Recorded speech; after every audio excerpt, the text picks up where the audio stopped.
A barbaric murder takes place in a schoolyard. It was a brutal, brutal crime.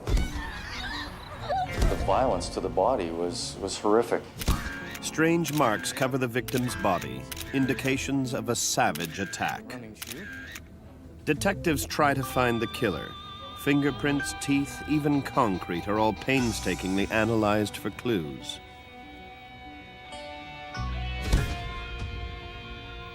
As the evidence unravels, it leads detectives into a maze of suspects and theories. I hit her.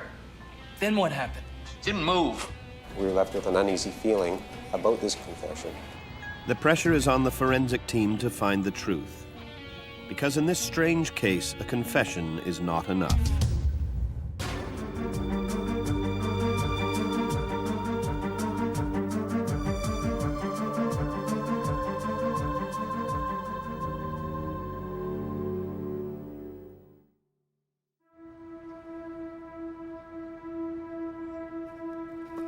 "6 a.m., May 20th, 1990.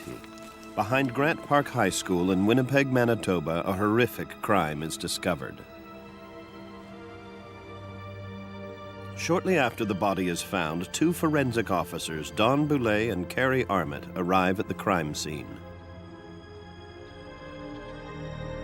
They too are shocked by what they find. Carrie Armit was responsible for gathering the forensic evidence at the crime scene. It wasn't a simple stabbing, shooting. The body had sustained a number of serious injuries.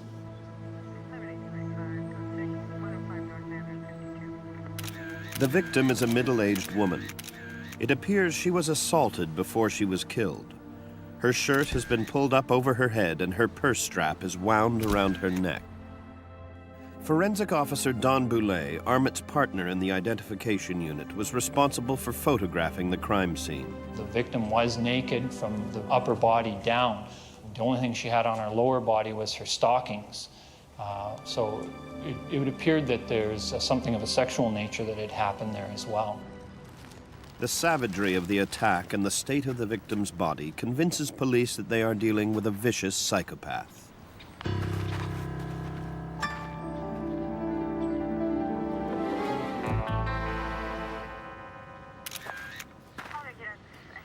The victim's head has been crushed beyond recognition with a 55-pound piece of concrete. Who would do such a thing, and why?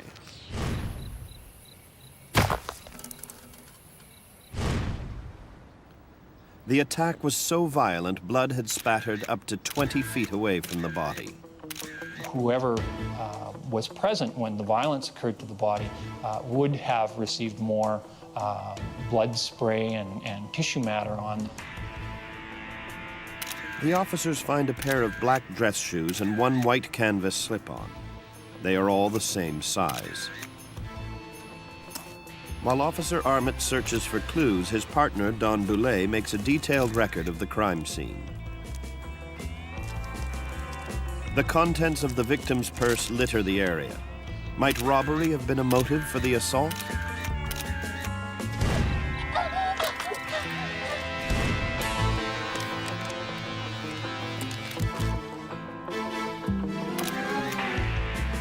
The area around the body is covered with footprints. Could there have been more than one assailant? The crime scene was a mess. It's outside, and in the middle of a schoolyard. There were also footprints, tire impressions, there were cigarette butts, and so on. I remember as I'm photographing this scene, and in fact, I may have even made comment to one of the other officers there that for all we know, this guy could be watching us because there are several apartment blocks in the area. And it was just an odd feeling at that time. Some 200 feet away from the crime scene, there's an open parking lot.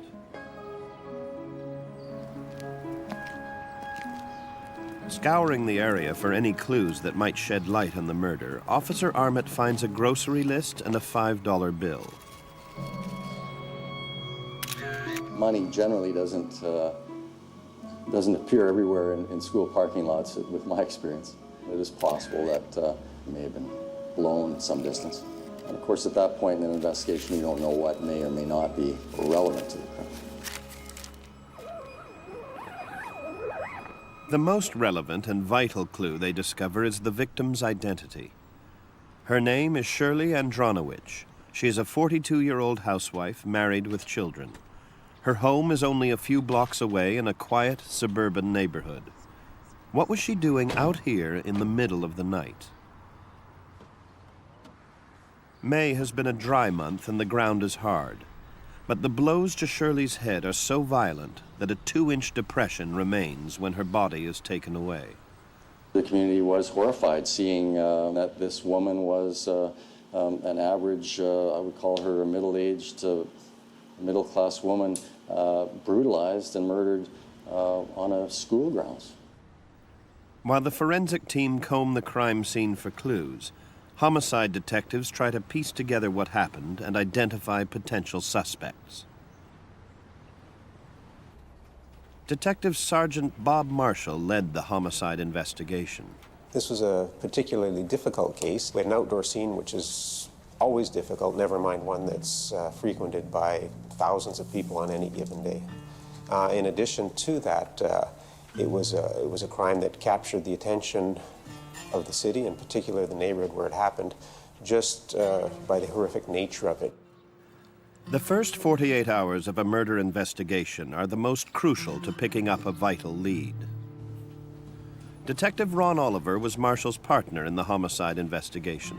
It's all an interview process. There's a lot of legwork involved. Our entire squad would have been working on interviewing numerous people who would have either known, had knowledge of that particular evening. 85% of murders are committed by someone known to the victim. Hi. Is your dad home?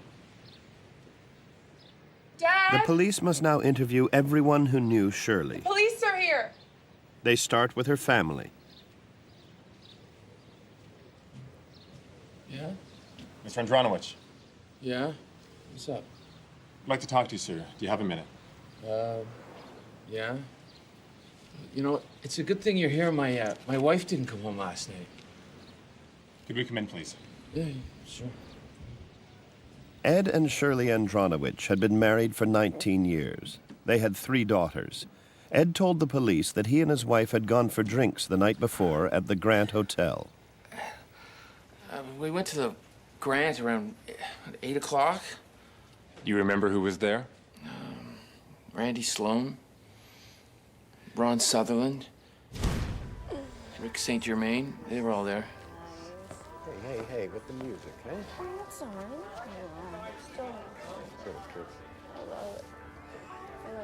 The Grant is near Ed and Shirley's home. They are regulars here. Shirley likes dancing and flirting.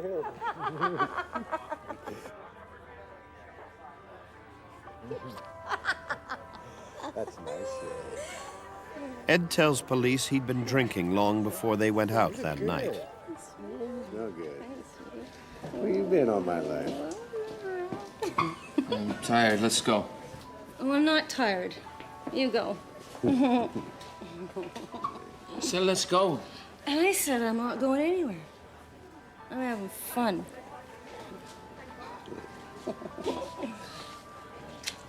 Yeah.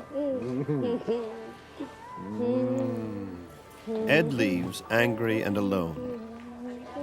Now police can only hope that somewhere in this bar, they'll find a clue to the murder of Shirley Andronowich. I got you. Oops. I got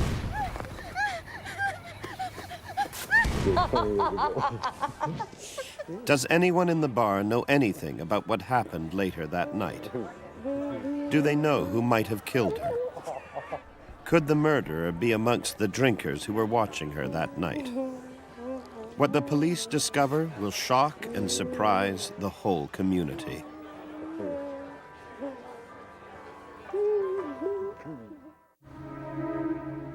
Early on Sunday morning, behind Grant Park High School in Winnipeg, Manitoba, the mutilated body of Shirley Andronowich is found. Detectives investigating the murder try to find out everything they can about her, especially what happened during her last hours. How did she end up at the school when it's in the opposite direction to the bar? Did someone take her there? Oh, we absolutely felt it was likely somebody from in the bar or one of her associates, just based on her lifestyle, but we came up with nothing whatsoever. Shirley's body is taken to St. Boniface Hospital, where a post-mortem reveals even more disturbing evidence.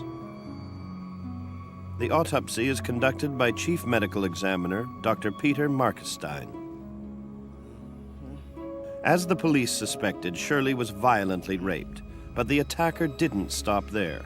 On the abdomen, what appears to be a pattern, like a running shoe. Dr. Markestein finds some alarming marks on Shirley's body. What appears to be bite marks. Human bite marks. On the upper arm, the breasts, and the genitals. When we examined the body and when we looked at the nipples, that was obvious that they had been bitten off. Her nipples were bitten off, bite marks were left on the body. There was extreme violence that was evident on the body. A piece of concrete curbing had been smashed into her face, basically obliterating her face. Pants had been pulled down. It had all the earmarks of a vicious, vicious, vicious sexual attack. Dr. Markestein takes swabs of any saliva residue left around the bite marks. These are then sent to the Royal Canadian Mounted Police Laboratory for testing. Together with the actual bite marks, the saliva may help identify the killer. If there is presence of saliva, in those days, what we did, now we would do DNA. In those days, we determined if the person were a secretor, that is, if they were to secrete their blood groups into their body fluids, it would be possible to match that with the accused or with the assailant. Severe bruising around the victim's neck, consistent with the purse strap found around the victim's neck.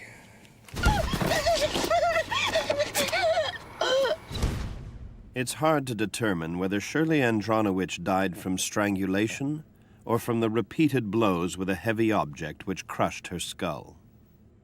The sequence, of course, is more likely that strangulation took place before the head was destroyed, but I cannot say whether she was dead or not, but she probably was unconscious.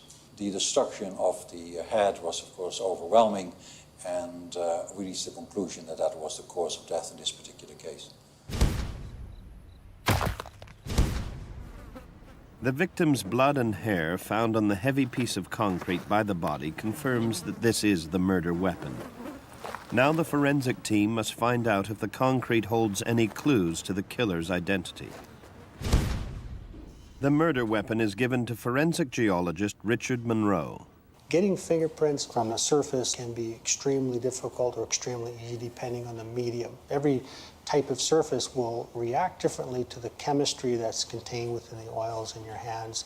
If you're touching glass, you have a smooth surface and your fingerprints will sit on that surface. It'll give you a nice consistent pattern. When you're dealing with a porous medium like a piece of concrete, the surface is actually very bumpy and it will absorb the oils. Looked at microscopically, concrete resembles a series of sharp ridges. Any oils left by a finger would be balancing precariously on top of these points. In 1990, no one had yet been able to get fingerprints off concrete. The concept at the time was it was virtually impossible to get fingerprints on a porous medium. The technology didn't exist to be able to do that. A substance had to be found that would fix the fingerprint oils to the concrete ridges so they could then be treated with chemicals to make them stand out and become visible. Meanwhile, police try to piece together what happened during the last hours of Shirley's life. They round up the man she was dancing with, Randy Sloan, and his friends Richard St. Germain and Ron Sutherland. Detectives Bob Marshall and Ron Oliver interview them and everyone else they can find who was at the bar that night. We were having a good time. She was warming up. I told her my wife was at a hen party and her old man was passed out at home. I said, you know, why not come to my house, watch a movie, have a few beers? We were just dancing, you know.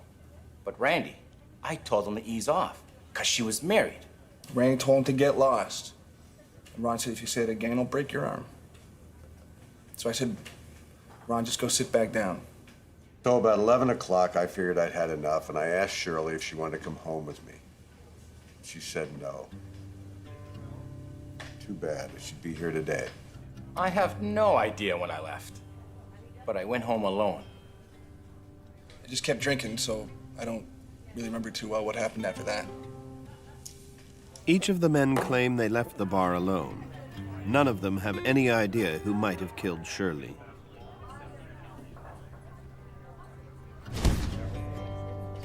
After interviewing all the witnesses they can dig up, the detectives can find no one who saw Shirley leave the bar that night. 2 days after the murder, police ask Ed Andronowich to come up and tie up some loose ends. Robbery still figures as a possible motive for the attack.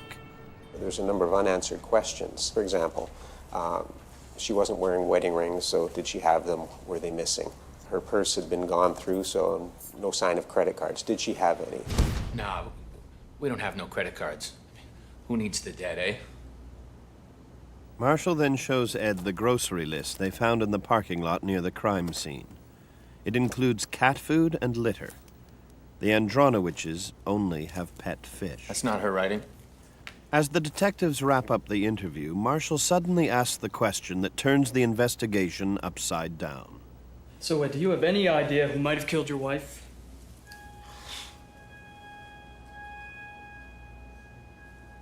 I might have. What do you mean you might have? I'm not sure. I can't remember. Are you saying that you might have killed your wife? It's possible. Ed, before we go any further, we want you to understand that you could be charged with murder. I know. So, what makes you think that you killed your wife? I hit her. Shirley came home from the bar. It was late, after midnight, and we got into a fight. A bad one. Where have you been? Leave me alone. Come on, well, let's go to bed. Oh, let go of me. I'm sleeping on the couch. Who you been with, you dirty slut? Get off me. You disgust me. I swear Oh, yeah. Come on. Come on, try it. Come on, hit me. You're pathetic. She hit me. She dared me to hit her back. I hit her. She fell. Then what happened? She didn't move. So what did you do? I guess I put her into the car. What do you mean, you guess? I did. She was unconscious. Why?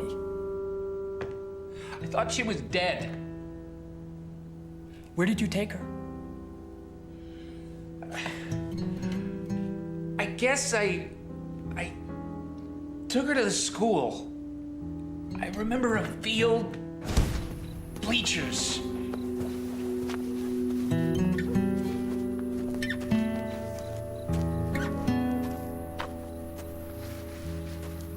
Then what happened? I don't know. Why can't you remember? I'd been drinking. Lots. So what did you do? I'm not sure. I might have hit her. With what? A board? Did you bite her, Ed? I might have. Ed, we don't want you admitting to something you didn't do. Are you sure you killed your wife?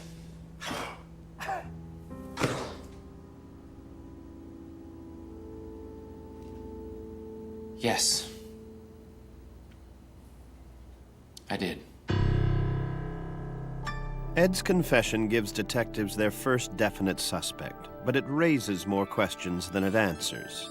We were uneasy with the confession by virtue of the fact that there was nothing to corroborate it, that we could find anyways. So we didn't charge him initially with the offense. We thought, well, we'll hold him for investigative purposes.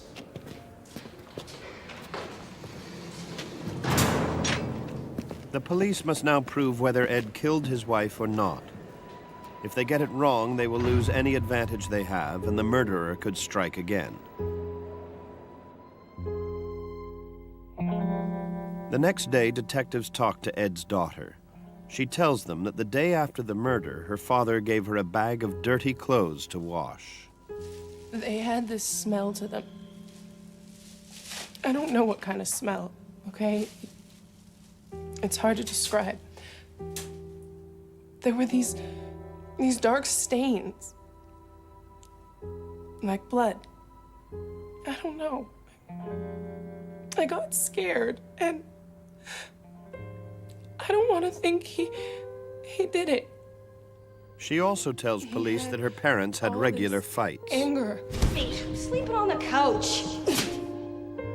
She would slap him and pull his hair, and you know, he never fought back. They, you know, they had separate rooms.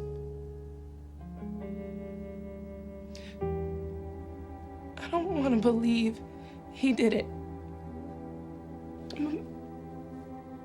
Maybe, you know, when you've got all that anger and frustration built up inside you, it just explodes.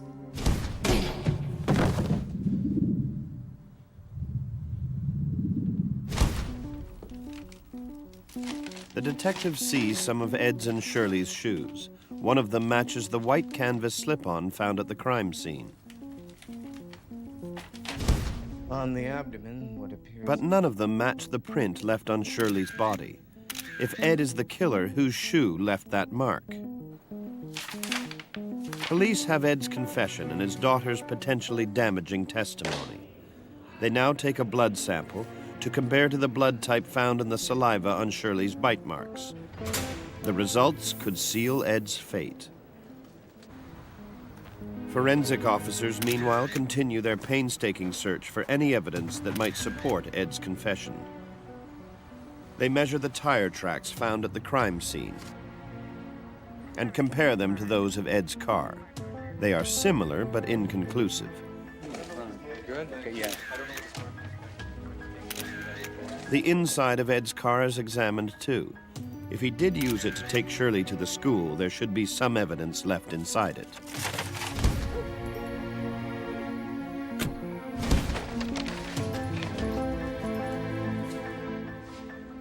In the trunk, they find a windshield wiper pushed deep into the liner. The blade is badly damaged. The piece of concrete used to kill Shirley Andronowich also had a black mark on it, like the shape of a wiper blade. Did Ed have the murder weapon in the trunk of his car? Many small pieces of concrete were also found, which isn't unusual given that Ed works in construction. But could they be from the block that killed Shirley? They are sent to forensic geologist Richard Monroe for analysis. There were several pieces in that trunk, and we tried to go over the whole block on either side to see if there was actually a physical match. There was a lot of time invested trying to put that block in that vehicle. Monroe even goes so far as to visit the crime scene. Part of doing an investigation is understanding what you're looking at totally. You don't just zero in on one small aspect. You have to take a look at the whole picture, seeing what a potential witness might see, what a witness might hear, noise of a bus going by, or whatever it might be. Monroe then notices the parking lot a couple of 100 feet away.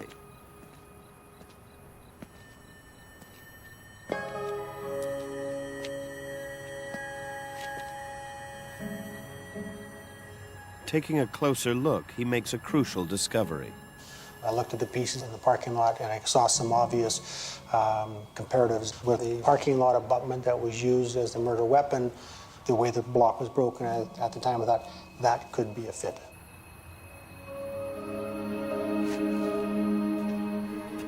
The murder weapon did not come from Ed's car.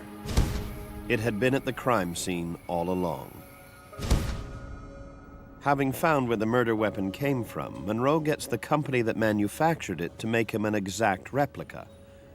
He cuts that into small sections so he can conduct a variety of experiments to try to read fingerprints on concrete. Inventing a new science is a long, meticulous process. There wasn't a day I didn't work on it, and it was pretty intense, 18, 20 hours a day sometimes, just to be able to get through it. If Ed's fingerprints are found on the concrete block, he faces life in prison for the murder of his wife. His future could now depend on Monroe doing something no one has yet been able to do.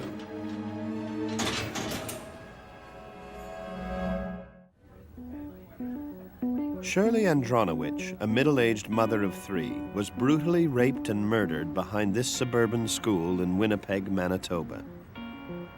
Her husband, Ed, has confessed to the crime. Though police have their doubts, forensic investigators search for clues that will support his confession.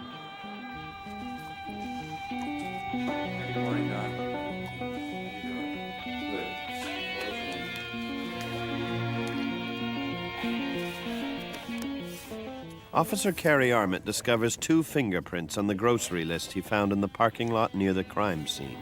We can see the 2 areas on the back of the grocery note where these fingerprints were developed. We thought they may be identifiable if we had a suspect ink impressions to use in comparison, so they were compared to many suspects manually. The prints are clear enough to establish that they don't belong to Ed or to his murdered wife, Shirley. Perhaps this harmless list has nothing to do with the case after all. The forensic investigators leave no avenue unexplored. Anything the killer touched could help to identify him, even the bite marks he left on Shirley's body. An impression of Ed's bite is made in wax so it can be analyzed. Dr. David Sweet is the director of the Bureau of Legal Dentistry at the University of British Columbia. There are a variety of crucial questions that can be answered in criminal investigations, and they are centered around dental evidence. In the case of a bite mark, if you identify the bite mark, you're able to conclude who created that bite mark, and that becomes a very important issue for the police. Dr. Sweet traces the wax impressions of Ed's bite onto a piece of acetate.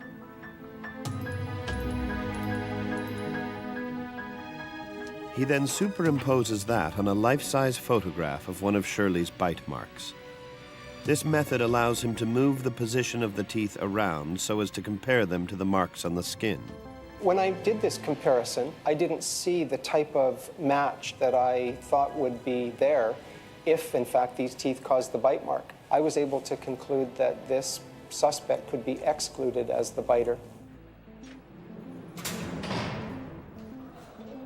This is a major turning point in the investigation. Ed is not the one who left those bite marks on his wife.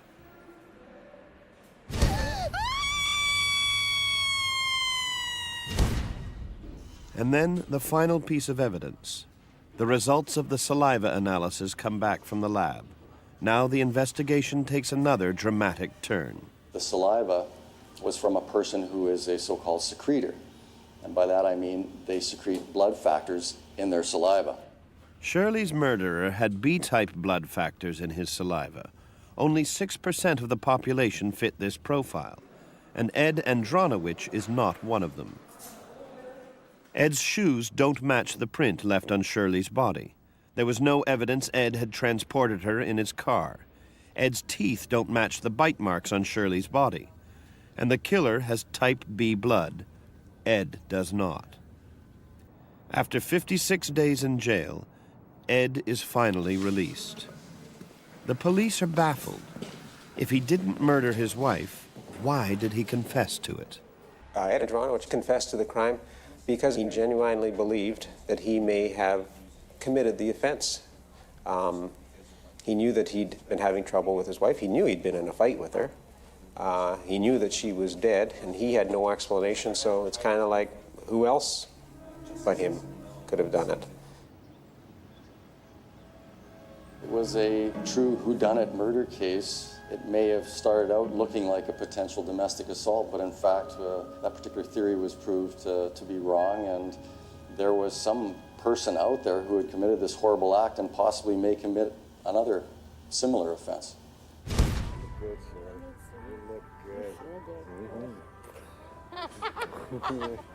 It's now 2 months since the night Shirley Andronowich was murdered.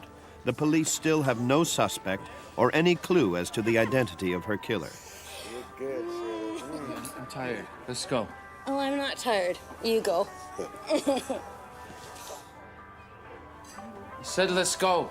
And I said I don't want to go. I'm having fun. Detectives still believe her murderer was in the bar that night, probably watching this scene.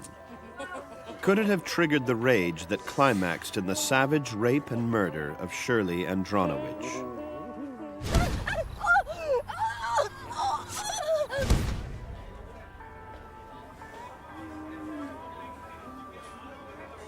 Now, 2 months later, the early advantage has been lost, and a psychopath is still at large.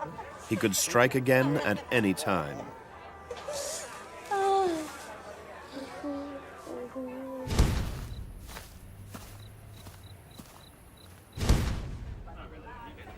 Detectives now try to find if anyone else who was in the bar that night has type B blood to match the secretion in the bite marks on Shirley's body. Some samples are positive, but with no other evidence to point a definite finger at anyone, this is another blind alley.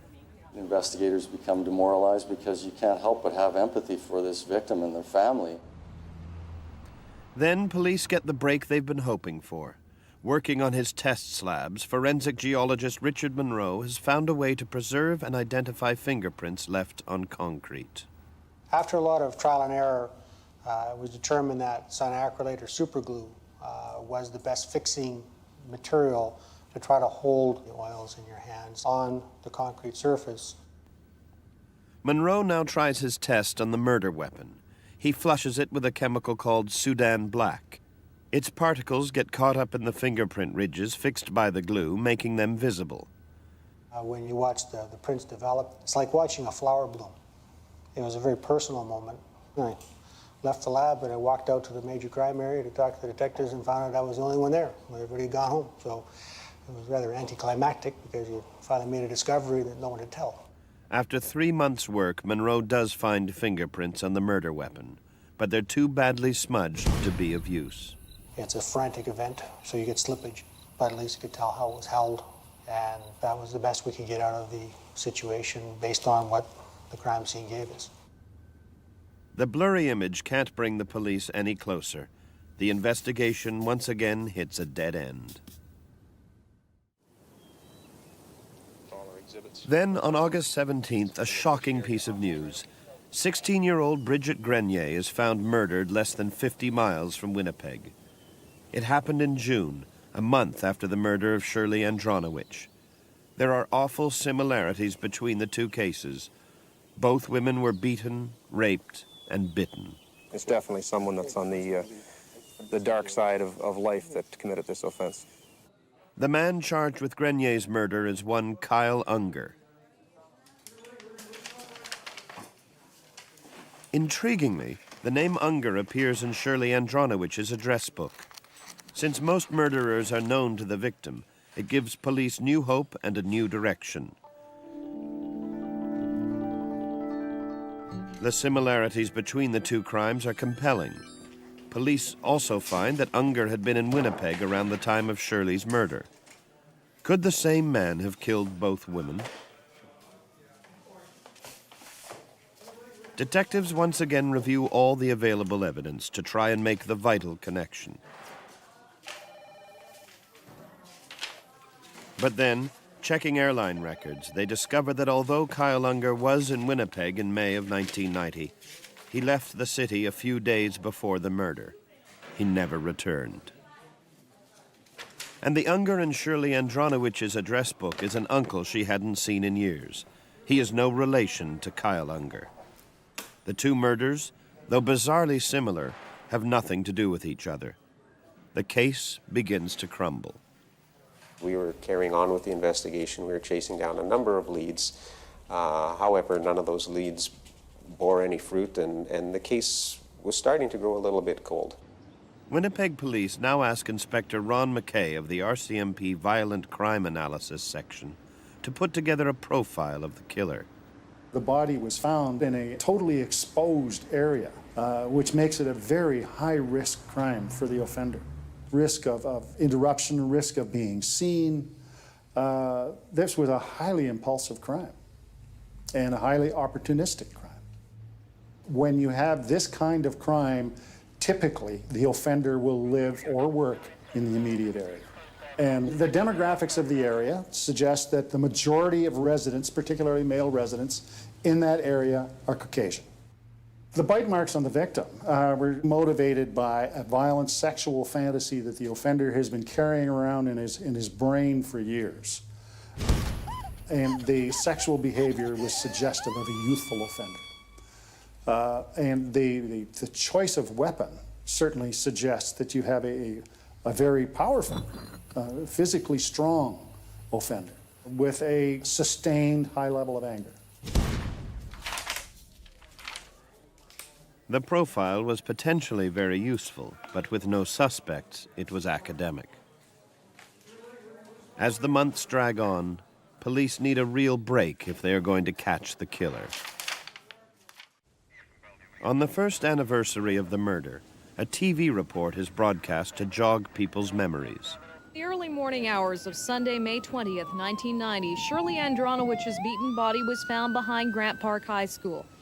Even though the case is now more than a year old, police say the investigation still continues, though they don't expect anyone else to be charged. Unsolved murder, the case is never closed. It made this investigation may be suspended to a degree, and then when new information comes in, of course, it's automatically reopened. And then, as a result of the broadcast, a totally unexpected break. We got a telephone call from an individual who felt that he may have some information. The tip-off comes from one Al Ryder. On the night of the murder, he and a friend, Mark Jarman, were also drinking at the Grant Hotel. Good. No one knew them in the bar, so the police couldn't talk to them when they conducted their interviews a year ago. Man, it's late. I'm checking out. See you back at the apartment. Okay. See you later. Ryder and Jarman were both staying with a friend nearby. The apartment overlooked the field behind Grant Park High School, the scene of the murder.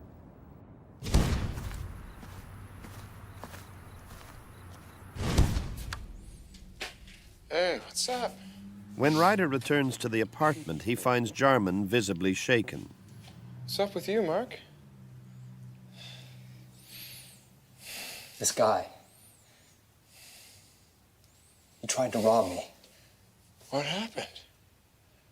I fought him off. Hit him on the head with a cinder block. I think I killed him. You killed him? You sure, man? Yeah, I think so.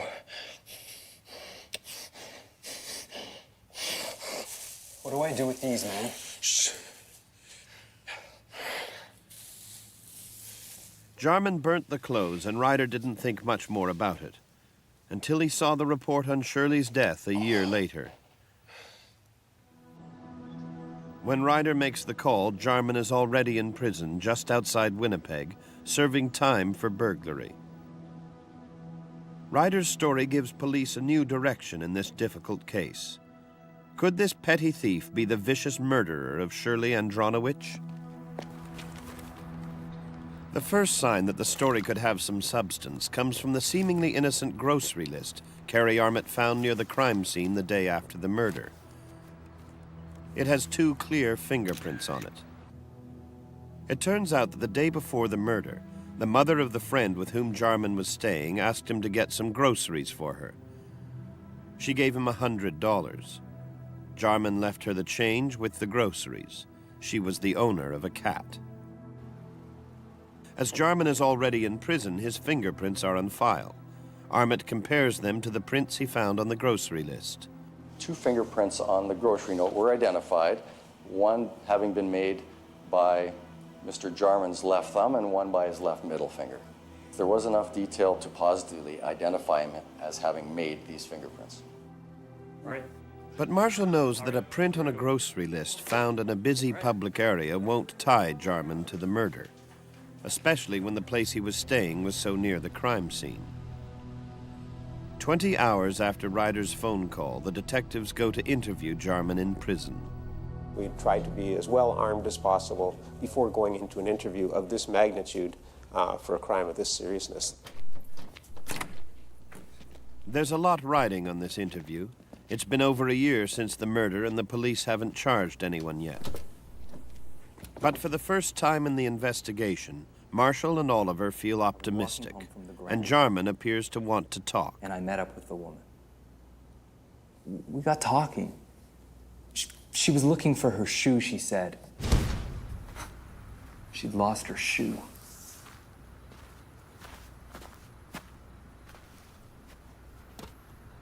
One of the things that solidified the case for us was when he first began speaking with her, she had said that she was out looking for a shoe. And we knew we were onto the right track at that time because there was a shoe found with the body and the matching shoe was found back at her house. Tell us about it. We had sex.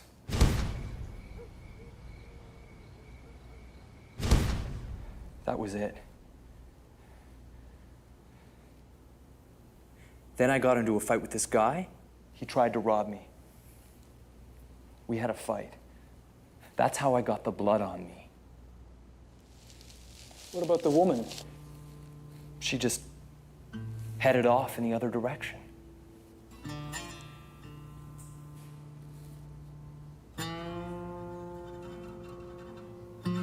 There was no other guy there, Mark.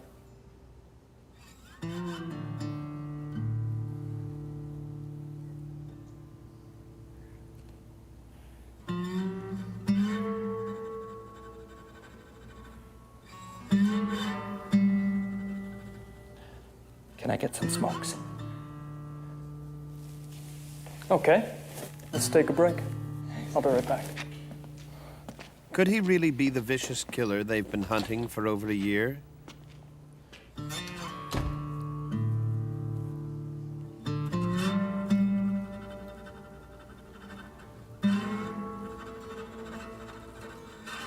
You want me to solve this thing for you right now?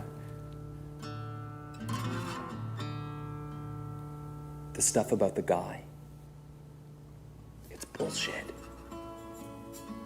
I did it. Okay? I did it.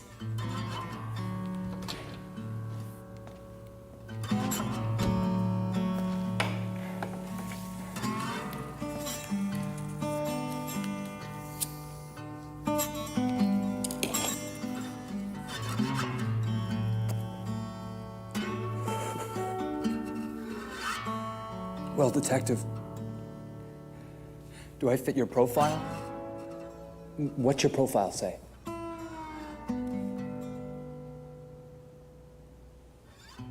Jarman then gives them a full confession. He admits to having sex with Shirley Andronowich, but insists it was consensual, saying he only killed her when she accused him of rape. He wasn't going to prison for rape.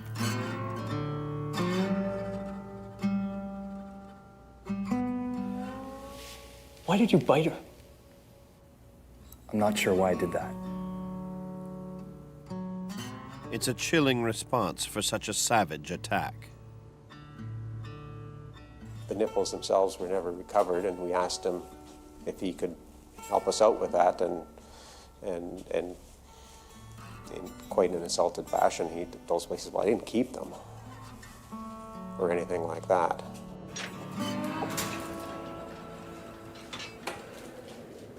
Marshall has already had one confession in this case. He's all too aware that without solid evidence, Jarman's story may not stand up in court.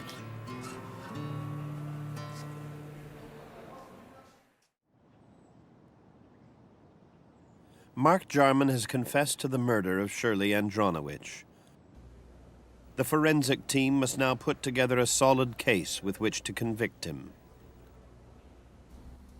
David Sweet, the expert in legal dentistry, gets to work on the impressions of Jarman's teeth. His teeth had spaces between them, and they tapered toward the biting edge. That kind of detail becomes important when we do the physical comparison of the teeth to the bite mark. Though the first teeth marks he tries to match on Shirley's skin aren't clear enough, there are others which do provide an incriminating match. The bite marks on the nipples had very little information because of the damage to the skin. So the primary area where this conclusion was presented to the courts was with the bite to the genital area. That way, I was able to identify the person that was responsible for the crime. That is the best news the police could have hoped for. Mark Jarman finally stands trial for the murder of Shirley Andronowich, but there are still surprises in store. Mr. Andronowich, why did you confess to killing your wife? I could have killed her. I don't really remember. You don't remember killing your wife? I was drinking a lot then. We had a lot of bad fights. I might have, done it, like by accident. I don't really know. You don't know? Though he's only a witness at Jarman's trial, Ed's battle with his inner demons makes him think he's the guilty party. Terry McKean was the Crown attorney prosecuting the case. Well, it was a tough case because of the fact that the husband had already confessed to the murder, so throughout the whole course of the trial, I was busy not only showing that Jarman was the real killer, but I was busy defending the husband and showing that he wasn't the killer. Jarman's conviction is sealed by the forensic evidence painstakingly gathered by the Winnipeg police. Jarman's teeth match the bite marks on Shirley's body. Jarman's blood type matches the blood secretions in the saliva left on Shirley's body.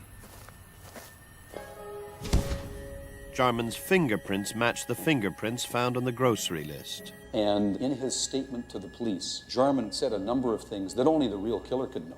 So there were many, many things that identified him as the person that committed this unbelievably brutal murder.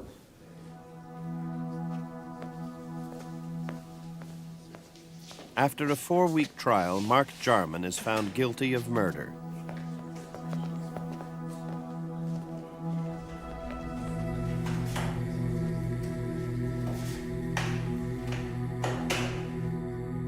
For the police involved in this case, the forensic evidence does more than convict Jarman.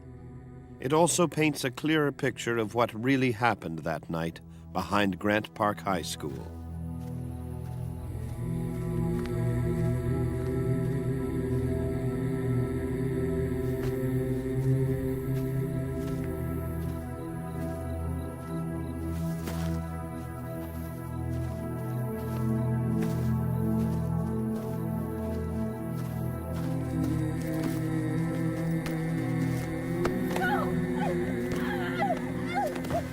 The violent nature of the whole attack just didn't sit well as far as being consensual.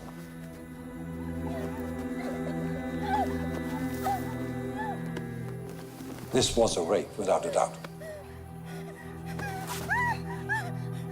Jarman thought, well, rather than get arrested, charged, and locked up in jail as a rapist, I'd better kill her, basically save myself that trouble.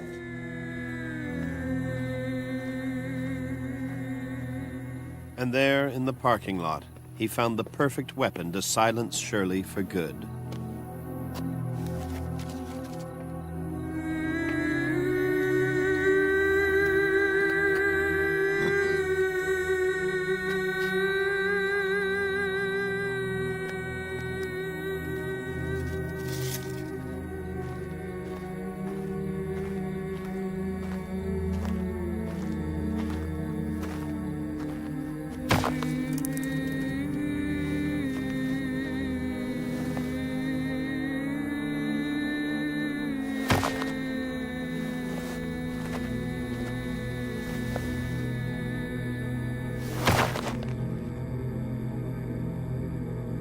15 years after having done this case, what sticks in my mind is the absolute brutality of this murder and sexual mutilation. It's unlike any other case I've ever done, and I've done a few murder cases.